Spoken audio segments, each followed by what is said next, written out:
안녕하세요. 대한변협인증 조세법 전문 변호사 이민우입니다. 법인을 운영하면서 부동산을 매입할 때 반드시 확인해야 할 것이 있습니다. 바로 취득세 중과 대상에 해당되는지 여부인데요. 특히 서울과 같은 수도권 과밀억제 권역에 부동산을 매입할 계획을 가졌거나 이미 매입을 했다면 취득세 중과 대상에 해당되는 건 아닌지 반드시 꼼꼼히 따져봐야 합니다. 본점이 서울에 있지 않으니까, 혹은 법인을 설립한 지 5년이 지났으니까 당연히 취득세 중과를 받지 않겠지라고 생각했다가 억울하게 고지서를 받고 저를 찾아오시는 분들이 계십니다.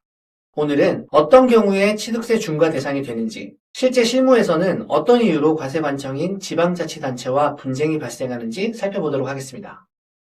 일단 적용되는 법 조항부터 살펴볼게요. 지방세법 제13조는 수도권으로 인구와 경제력이 과도하게 집중되는 것을 막기 위해서 일정한 요건에 해당한다면 취득세율 표준세율보다 훨씬 높게 부과를 합니다.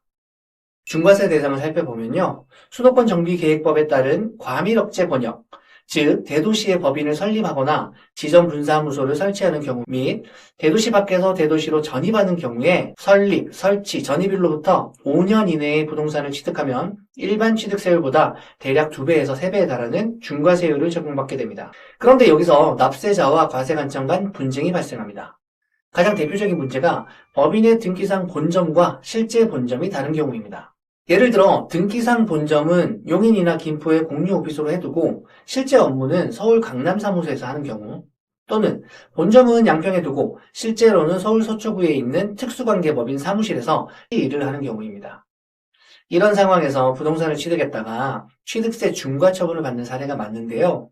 이 경우 납세자는 법인 등기부 등본상 본점이 용인이나 김포 같은 대도시 밖에 있으니까 중과세 대상이 아니라는 입장이고, 반면에 과세관청은요, 등기상 주소는 허위이고 사실상 본점은 대도시 내에 있다라고 간주해서 과세를 하는 겁니다. 즉 여기서 오해하는 포인트가 바로 본점의 개념입니다. 법원 판례의 판단 기준은 실질인데요. 쉽게 말해서 서류보다 실제를 보겠다는 건데, 법인의 영업을 총괄적으로 지휘하는 주된 영업소가 어디인지를 기준으로 실질 본점을 판단하겠다는 겁니다.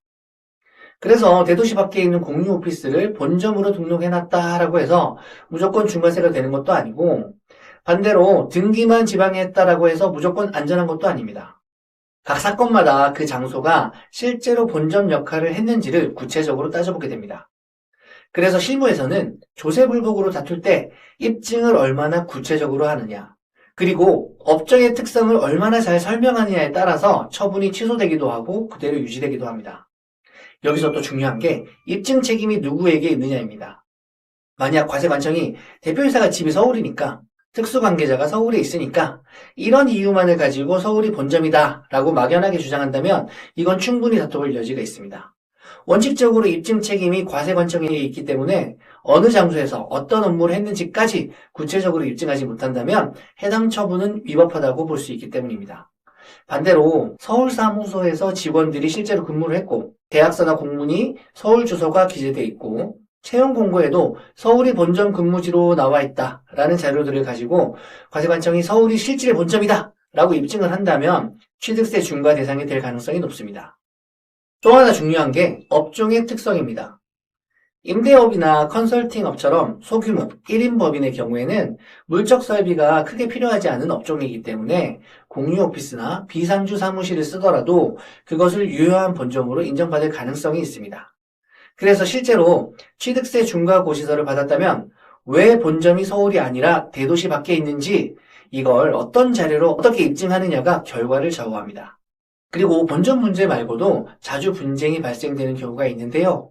이미 대도시에서 본점이나 지점을 5년 이상 운영해 왔는데 대도시 안에서 다른 장소로 이전을 했다가 과세관청이 이를 새로운 설치나 전입으로 봐서 중과세를 적용하는 경우가 있습니다.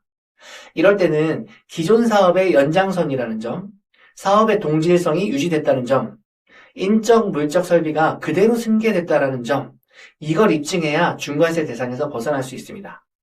제가 최대한 단순화해서 간단히 설명을 드렸는데요. 실제 상담을 해보면 중과 대상이 되는 케이스는 정말 다양합니다. 본점은 따로 있는데 연구소나 디자인실을 과밀억제권역 안에 설치했다가 본점으로 간주된 경우도 있고요. 입찰 때문에 서울에 등기만 해놨다가 실제 경영은 지방에서 했는데 이를 인정받지 못한 경우도 있습니다. 그리고 주차 빌딩 일부를 쇼룸이나 창고로 사용했다가 본점 부속시설로 봐서 중과세를 맞는 경우도 있습니다. 결국 처분의 위법성을 다투려면 업종별로 쟁점이 전부 다릅니다. 업종마다 업무의 중심 기능이 다르고 거래 구조나 영업 방식도 다 다르기 때문에 어느 사무실이 실질적인 본점 역할을 했는지를 입증하는 방식 자체가 달라질 수밖에 없습니다. 만약 취득세 중과 고지서를 받고 너무 억울하다라는 생각이 드신다면 고지서를 받은 날로부터 90일 이내 조세불복 절차를 통해 처분의 위법성을 다퉈볼 수 있습니다. 불복을 통해 취소 가능한 사안인지는 전문가의 법률 검토를 받아보시고 진행하시길 권해드립니다. 조세불복 절차에 대한 영상은 댓글에 링크로 달아두었으니까요. 참고하시면 도움이 되실 겁니다. 오늘도 영상 시청해주셔서 감사합니다.